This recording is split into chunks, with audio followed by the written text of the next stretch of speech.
Hello and welcome to the Division of Education, Innovation and Energy e-learning program in association with Family Life Tobago. I am Mrs. Williams Murray. Let's get ready to start today's lesson. Coping skills. The objectives of today's lessons: students must be able to identify and express your emotions, to discuss ways of handling the problems or situations you experience, to develop healthy ways of coping with negative emotions, and to provide you with your own personal coping skills toolkit. Let's go. So how are you guys feeling today? Did you say frustrated, probably worried, anxious, panicked, stressed, depressed, or as you like to say, normal? Well, if you said that, we're going to dig in a little closer to 3 types of feelings. And we're going to have 3 self-evaluation tests. As we go through them, let's be open to learning something new today. So self-evaluation test 1.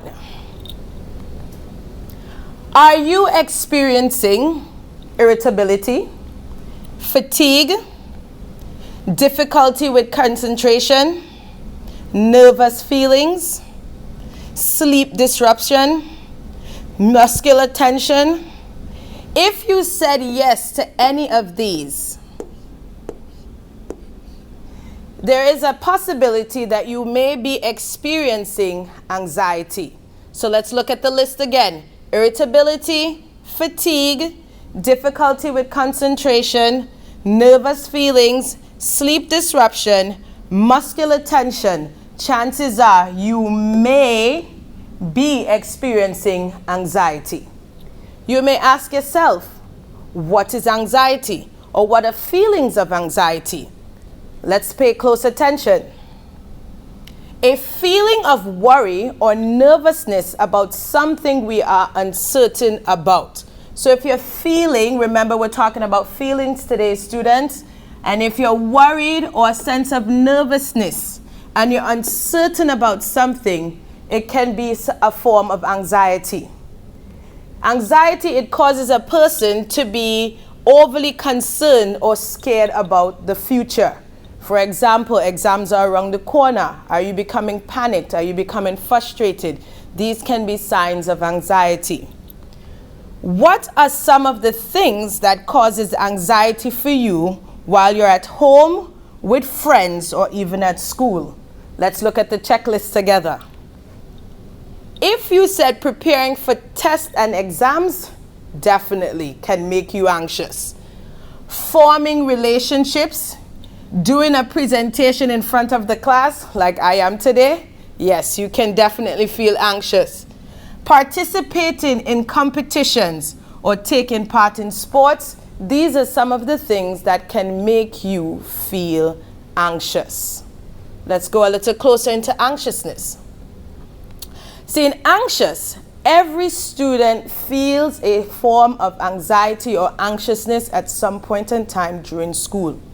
It is a constant companion of education. It doesn't mean that it's a bad thing, but know that anxiety or feeling anxious is part of your education process. However, it is okay to be anxious. You don't have to deny or avoid identifying or expressing what is making you feel this way. It is normal. Find someone you'll be able to talk to about it. And finally, write down the problems or the situations that are causing you to feel anxious. A lot of you can get into journal writing or taking notes, and this way you're able to pay closer attention to your feelings or what might be causing you to become anxious. All right, so that was self-evaluation test 1. Let's look at self-evaluation test number 2, which is another feeling we're going to deal with. Self-evaluation test 2 says, if you're experiencing intensely sad moods, fatigue, or loss of energy. Maybe you're feeling self-isolation. You don't want to hang around people. You don't want to stay with your friends. That is something to consider. Low self-esteem. Maybe loss of appetite. You're no longer feeling to eat, or your weight is dropping.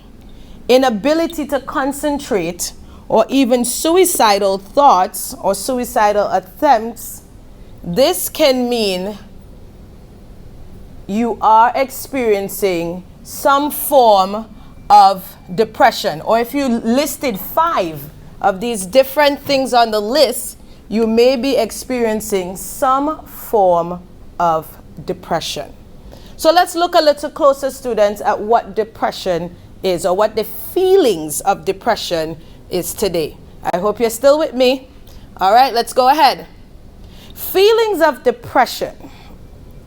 Feelings of depression can be identified as, say it with me, sadness, probably helplessness, and even hopelessness. If you are feeling this way for a long period of time, it is best that you find your guidance officer or a trusted adult that you can share these feelings with. So what is it again? It's a sense of sadness, helplessness, or hopelessness. But if you're feeling it for a prolonged, what does prolonged mean? A long period of time, then you need to see your guidance counselor. But for now, we are dealing with the occasional. That means it just happens every now and then. It's not something that's happening to you all the time, students. So if you're feeling or dealing with an occasional feeling of depression, we're going to take a look at it. And in the end, remember, this is coping skills. We're going to show you some ways to deal with it. So depression, if feelings of depression are common among teenagers, let's be real. It's even common among young people. It's common among adults. But it's all about how we deal with it. Continued stress increase the likelihood of depression. Among teenagers, depression is likely due to, let's look at it together, loneliness. Do you feel like your friends are not wanting to pay attention to you? Are you staying away from your friends? Do you feel a sense of rejection while at school or even at home, as though no one's paying attention to you or no one cares about your feelings? Doing poorly in school. How about if you're having a learning disability or a conduct disorder? Some of these can all be based on the word right here, which is, say it with me, depression. So if you're feeling, or if you have calculated that you've felt this way before, remember, as I said, it's common among teenagers, but we're going to look at how we can cope with it. All right? Are you still with me? If you are, let's get ready to move forward to our self-evaluation test number 3. All right?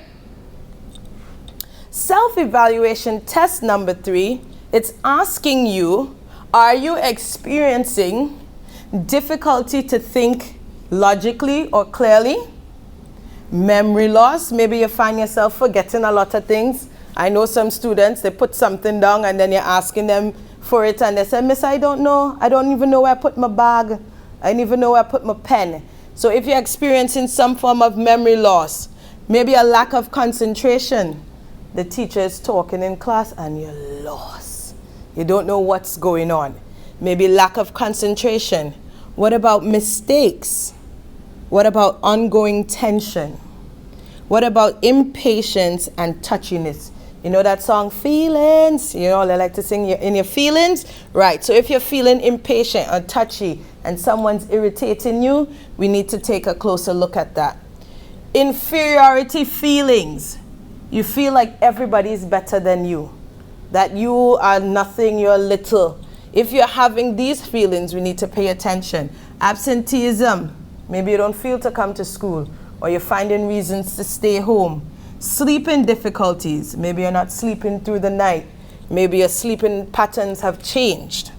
Problems with relations. Headaches. Fears of disease or fear of disease. If you said yes to experiencing any of these, you may be experiencing stress. All right? So if you're feeling any of these, there's a high possibility that you may be feeling stressed. But we'll work it out together. All right, students? So what is the feelings of stress? Or what does that mean? Feeling stress. What does that mean? Let me give you the definition. It says stress is a state of mental tension and worry. Let's pay attention to these words: mental stress, mental tension and worry. It is caused by problems in your life, work, school, friends, or even family. I know some of you might say, Miss, me and working? Well, okay, if you're not working, it's okay. But let's look at these other ones. School, friends, family. So if you're feeling a state of mental tension or you're always worried, you may be experiencing feelings of stress. Stress affects the body, the mind, and the emotion. It affects the what? Your body, your mind, and your emotions. We're going to get ready to talk about 5 words, and I hope you know what I'm talking about. It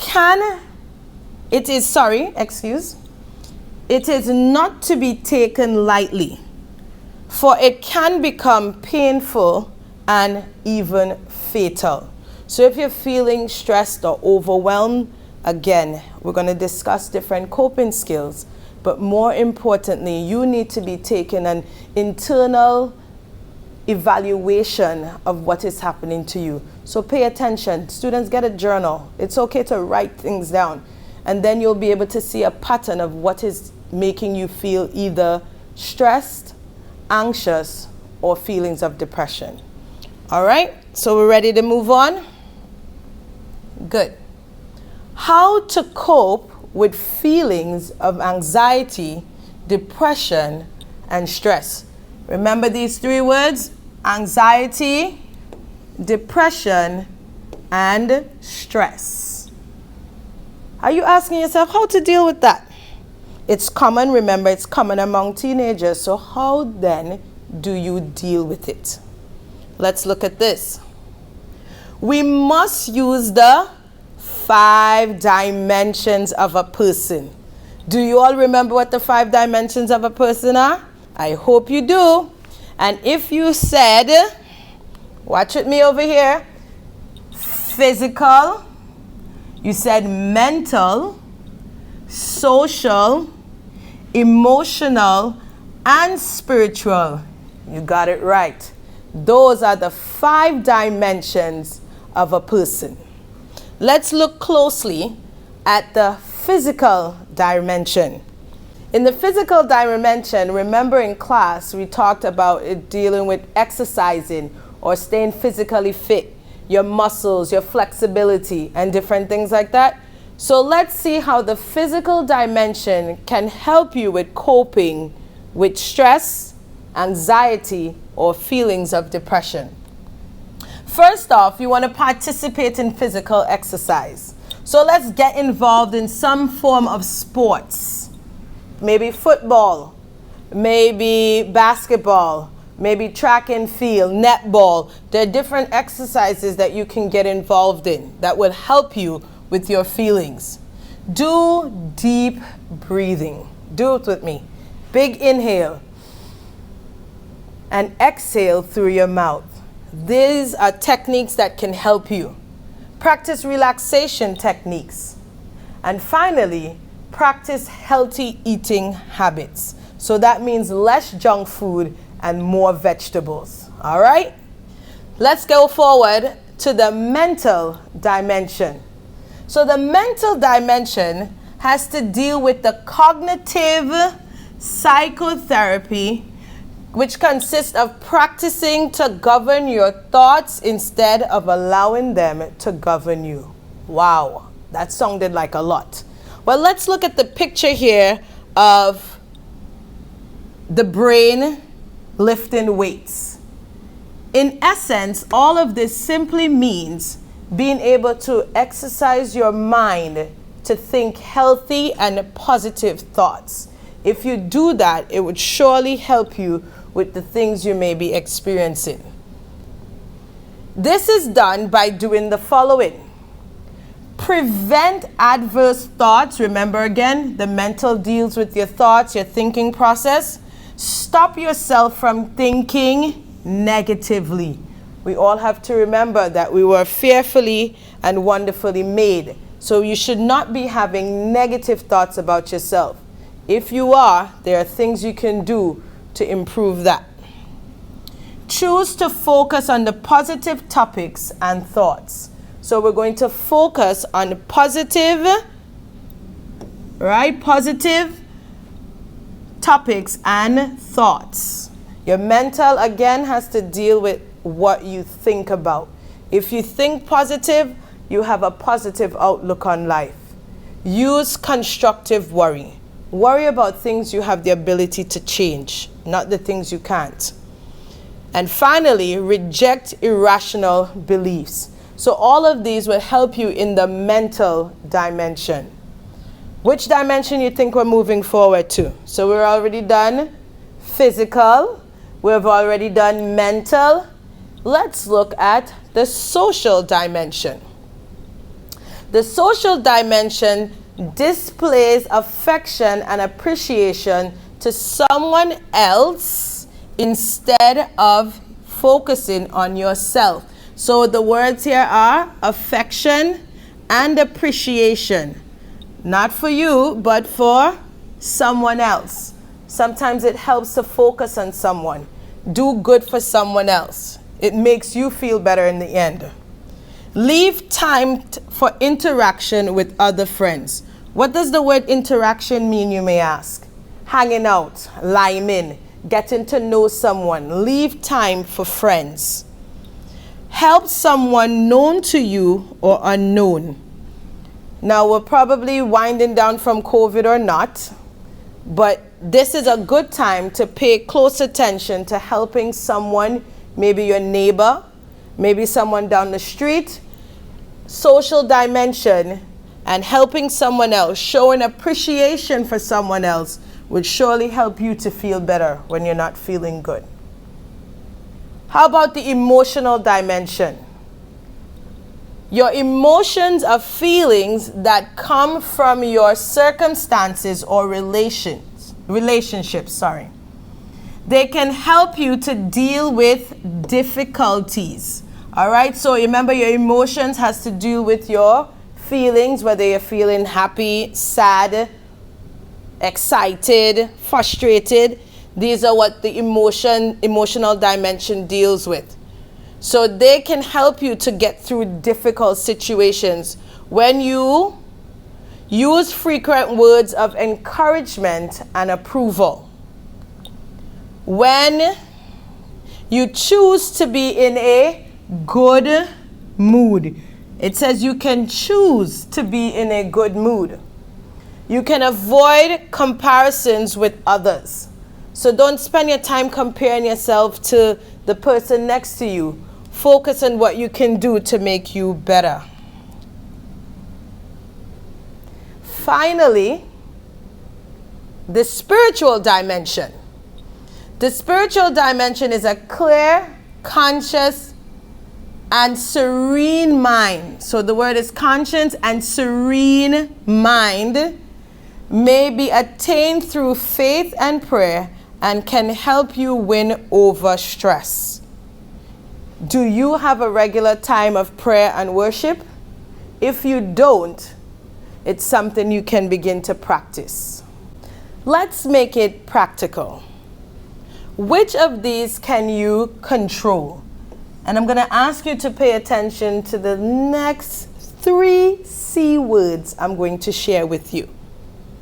So CSEC exam, COVID-19, nasty comments about you on social media. Which of these can you control?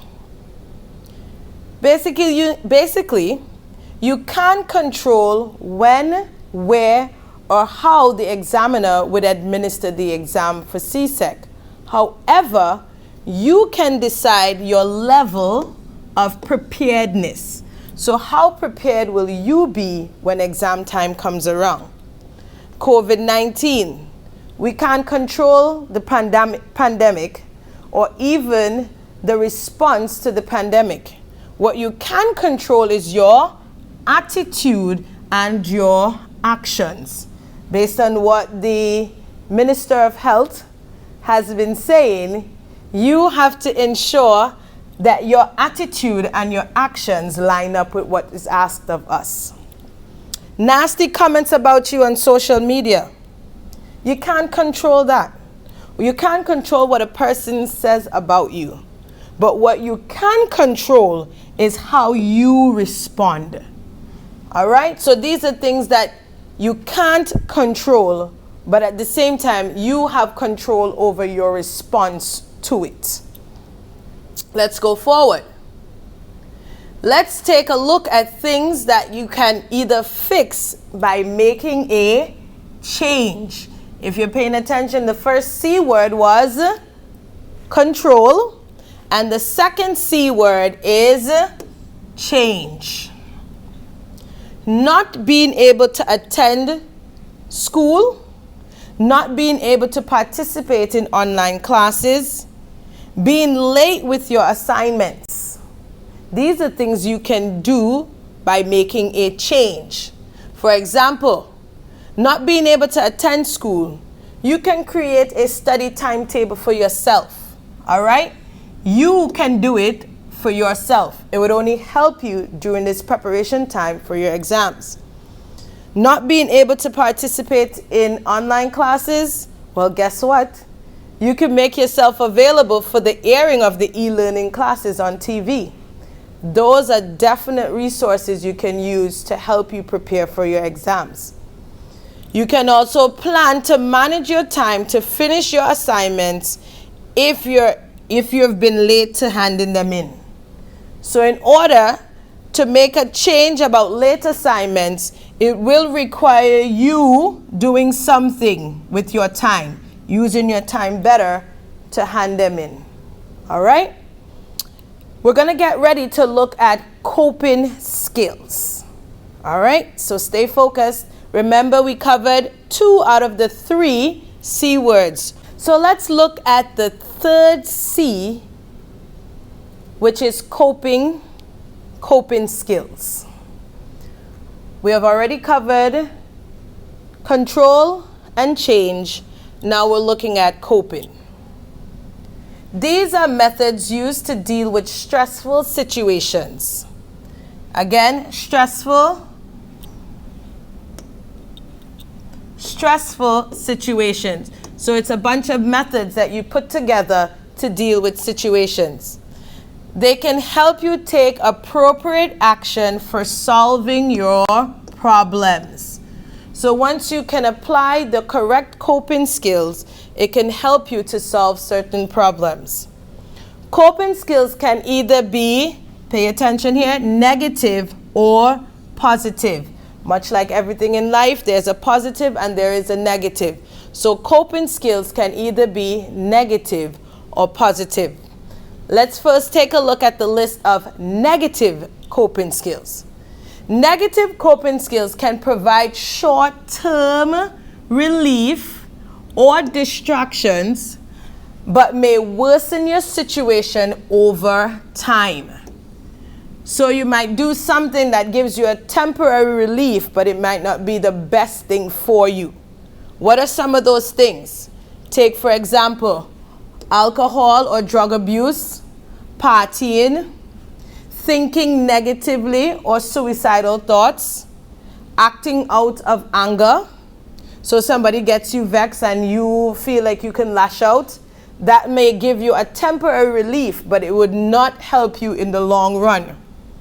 Self-harming or cutting, neglecting your responsibilities at home or at school, bullying others. You feel stressed, you don't feel good about yourself, so you decide to bully others. Avoiding people who want to help you. Surrounding yourself with negative people. Negative people with a negative coping skill cannot help you. Being obsessive or sexual activities. These are a list of negative coping skills that will not help you in the long run. So where there's a negative, remember there is a positive. So let's look at positive coping skills. Positive coping skills help to free you from stressful situations. All right? Take, for example, talk to people who are trustworthy. For example, your parent, your teacher, a trustworthy friend, a guidance counselor. These are people who can help you deal with a stressful situation, and it is a positive coping skill. You can listen to uplifting music. You can draw, dance, or paint, and you can even find new hobbies. Again, take deep breaths.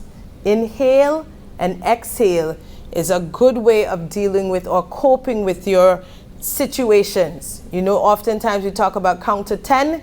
This is one. Take a deep breath and go again. Watch a movie that makes you laugh. Think positively about yourself. Make a list of your strengths and your talents. So the things that you're good at, the things that you enjoy doing that are positive can help you cope with your situations. Practice healthy eating habits. Exercise, walk, bike, run. Do something that is of healthy or positive physical exercise. Take a shower. Look good. Smell good. Feel good about yourself. You can even pray and meditate. And when last have you read a book? A good book that takes your imagination to another level. This is something you can do that is part of a positive coping skill. As we move forward, here are some suggestions for managing. As I said earlier, there will be some things you can control, some things you can change, and there's some things you just have to cope with. Take, for example, the story of the clay. You see, clay can easily be molded. It's kind of like plasticine. It's soft. You can mold it, you can bend it, you can manipulate it to be anything you want it to be. So that means you have the ability to change clay. However, the rock, which is hard and already sturdy and durable, you're not able to control that. You cannot control a rock. Instead, what you can do is cope with the rock. The same way it is in your life that you have different situations that you can either, again, control, you can change them, or you learn to cope with them. In doing this lesson, I was reminded of a prayer. Not this one. He's having to cope with his problems. But problems or situations that can be controlled usually involve you. Problems or situations that can be controlled involves you. However, problems or situations that can't be controlled usually involves other people. So what is this saying to you? You have the power to control you. You do not have the power to control other people. So you deal with the situations you can control, and what you cannot control, you learn to cope. We can control ourselves. We can't control others. You remember I talked a second ago about that prayer? This is the prayer I was referring to. It simply says, God, grant me the serenity to accept the things I cannot change, the courage to change the things I can, and the wisdom to know the difference. This simply highlights again, control, change, and cope. There's certain things you just cannot change, you cannot control, so you find healthy, positive ways to cope with them. Let's work together on creating our own coping skills toolkit. I'm really excited about this. You see, a coping skills toolkit is a place for you to keep the things that make you calm, or can even calm you down and relax you in periods of distress. So when you're feeling frigidity and you're feeling uncomfortable and nervous, these are some of the things that can help to calm you down. If you have everything gathered in one place, it is easier to remember to use your positive, pay attention here again, great word, positive coping skills rather than using negative behavior. Why we don't want to use negative behavior, class? Because in the end, it does not offer us a proper solution. It's only temporary. Okay? So what can you put in your toolkit? Here are some things. Let's first look at calming techniques. Something you touch. Maybe a stuffed animal or a stress ball. Something to hear. Maybe the music, meditation guides. I know many people love to hear the sound of the ocean. Or some people even like to hear traffic drive by. But whatever can calm you down is some of the good music or meditation guides you can use. Something to see. Maybe a sunrise or the sunset or a happy picture can help to calm you. Something to eat. Maybe mints or tea. Remember I said not junk food. So maybe something that would give a positive health benefit. Something to smell, probably like a scented candle or lotion or perfume. Some people like the smell of the dryer sheets. Whatever can make you feel calm and relaxed. Those are some of the techniques that you can definitely put in your toolkit. Let's look at mindful exercises, meditation, and breathing exercise, and even a spa treatment. I know you might say, Miss, I'm just a student, but you can give yourself a pedicure. You could even give yourself a manicure. And these are things that can help to calm you down and help you to de-stress. How about opposite actions? How about affirmations and inspirations?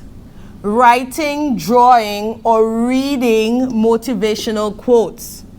I know of some great students who love to write spoken word or poetry. This is something you can do to help cope through difficult situations. Something cheerful. Watch a funny movie, a TV show, or a book. Next, you can emotional awareness. A list or chart your emotions. And you can do that through journaling or drawing. So for example, you can draw your emotions or you can do journaling. You write down what you're feeling. You can even turn your feelings into really creative drawings. These are ways that you can cope. Next, we have useful distractions. Maybe a puzzle book. Maybe drawings, craft, movies, sewing, chess, video games, or sports. All of these are different things you can use as useful distractions. It helps to take your mind off what might be happening around you and allow you to forget for a moment and de-stress from what is happening. And then finally, there's a crisis plan helpers. For family, friends, or therapists, you can find someone who you can confide in. And you could always call the number right here, 645-2800, or life@lifelinett.com. So if these feelings are more than you and you feel as though you can't cope, these are ways or these are numbers you can reach out. But I firmly believe if you put these in your toolkit, you'll be surprised how quickly it can help you with calming yourself or being able to cope. Remember, you can either control it, change it, or cope with it. Students, as we wrap up the lesson on coping skills, it's important to remember that we all feel some form of anxiety, stress, or even depression. However, there are ways to cope with it. Remember your toolkit. Remember the 5 dimensions of a person: physical, mental, emotional, social, and spiritual. If you pay close attention to these 5 dimensions, it will surely help you to de-stress from the feelings you may have at times. You'll be surprised how just taking a deep breath can help to de-escalate a situation, or listening to positive or uplifting music. Each person would have different items in their toolkit, but after today's lesson, you have the opportunity to choose positive coping skills to be part of your toolkit. Know that even in this exam period, things may seem stressful, but take a deep breath. Try sometimes not to look at the whole picture, but look at it at one step at a time. One step at a time would allow you to finish or reach your destination. You cannot always get to your destination by one huge jump. Instead, take it one step at a time and know that you are fearfully and wonderfully made, and you can either control it, change it, or cope. Thank you for joining us today.